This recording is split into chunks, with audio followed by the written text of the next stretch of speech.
Silent Hill 1. A horror classic, right? Or maybe not. Many people still haven't played this game. So I decided to try it out in the Big 25 to see if it's still worth playing and if you should try it yourself. Or if it's just an outdated nostalgic game that older gamers won't let go of. But first off, I'll have to be honest. I have never actually played a Silent Hill game before this. Oh my god, bro. Oh, hell. Disgraceful, right? I know. But before you try and cancel me, hear me out. I was born in the 2000s, unlike some of you dinosaurs out there from the 1900s, so I didn't even exist when Silent Hill 1 released, and because of that, I just never got around to playing it. And to be fair, it is starting to become a really old game. I mean, 26 years is no small feat. But even so, being an old game and all doesn't mean it has to be bad, right? I mean, there are plenty of older games that are still good to this day and many people enjoy. And with the likelihood of a remake coming out, I thought why not check out this old horror classic to see if there's any merit to all the praise it gets.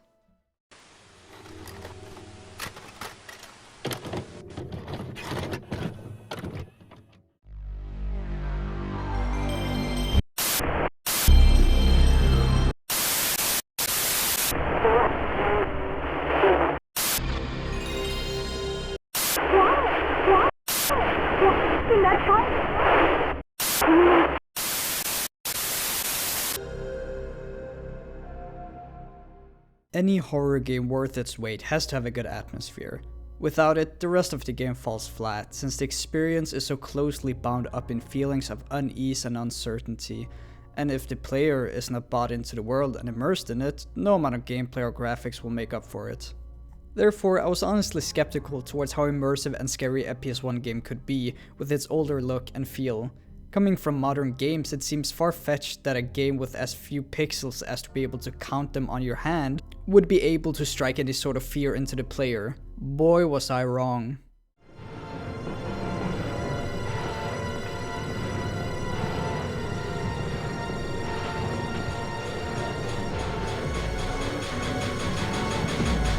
What is this? What's going on here? I would say that's a pretty good video game intro. It really helps set tone for the rest of the game and what you can come to expect of the atmosphere and general just feeling and vibe while playing. And besides that, it just has these weird creepy moments scattered around the game.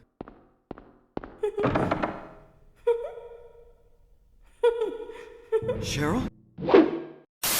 Even though being one of the oldest games I've played, Silent Hill 1 is one of the most atmospheric. A big part of this is of course the beautiful created look of the game and art direction, from the empty town of Silent Hill to the eerie and cold feeling of the other world.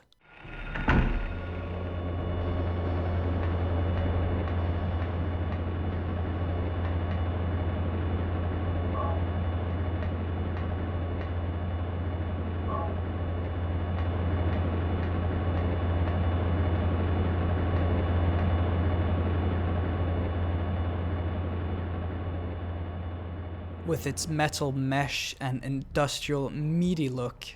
But most importantly, the music and general ambience, which was created by Akira Yamaoka. Everyone knows about the iconic siren, of course, but the different songs add so much, since you can easily tell how tailored they are to the game. And as Yamaoka said himself, I always wanted to propose a new music style that did not exist anywhere in the world of game music. Which I mean, he certainly did, as you can hear listening to these songs and their difference in range.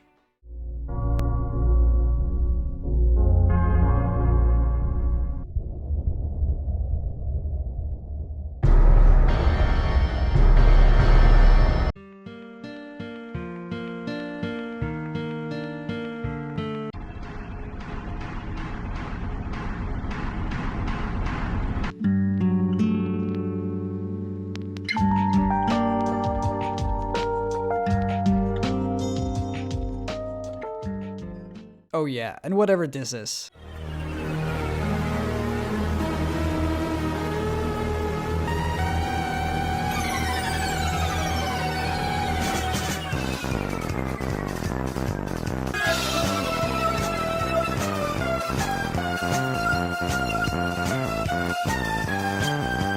Silent Hill.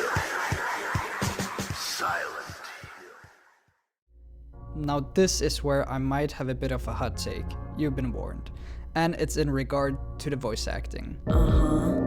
I've seen a lot of people shit on it, call it bad and so on, but I would actually argue the opposite. Okay, hear me out before you freak out.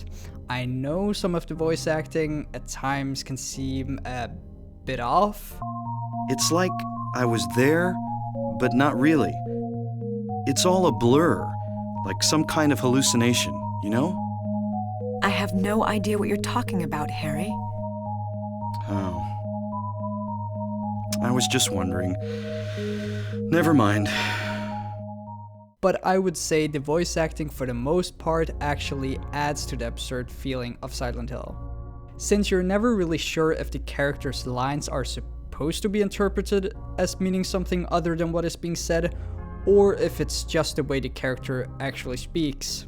And that might sound like major cope, and maybe it is, but don't tell me there's not something charming about this conversation.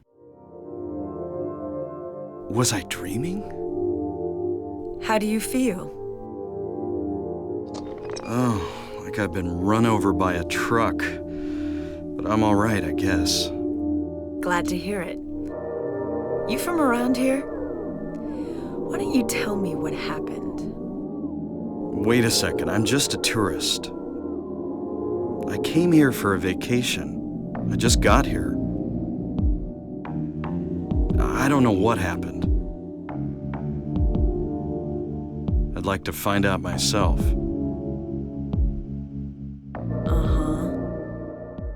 Even if you don't like it, I still think the game is better with the voice acting than if it didn't have any at all. And if you disagree, you're just wrong, cause I'm right.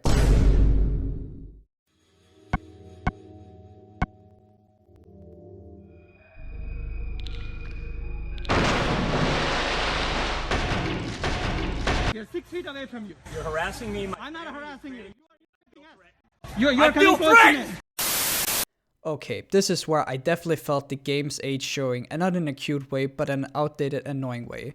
First of all, who in God's name ever thought time controls in any game would be a smart idea?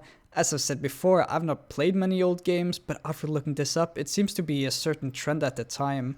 Now this might be because of some tech limitations, I don't know, but holy fuck, it feels awful to control a character who turns like a geriatric patient with a walker. And if you even think about running while doing a sharp turn, you better be ready to just deorbit the whole game. Now, in terms of difficulty, I did play on hard, since if I'm going to play a horror game, I want it to be challenging enough to be scary. But the actual combat is so awkward that even though most things are easy to kill, getting the camera and movement to cooperate with you is near impossible. So instead you are incentivized to basically run away from enemies. But since enemies are mostly so easy to run away from, they start to lose their fear factor since you just start to ignore them. Though luckily the game's focus isn't so much on combat, so it doesn't take too much away from the experience. Though the puzzles, on the other hand, is one of the game's strong points in terms of actual gameplay. Way less hints than most modern game puzzles, and you have to at least use your brains somewhat.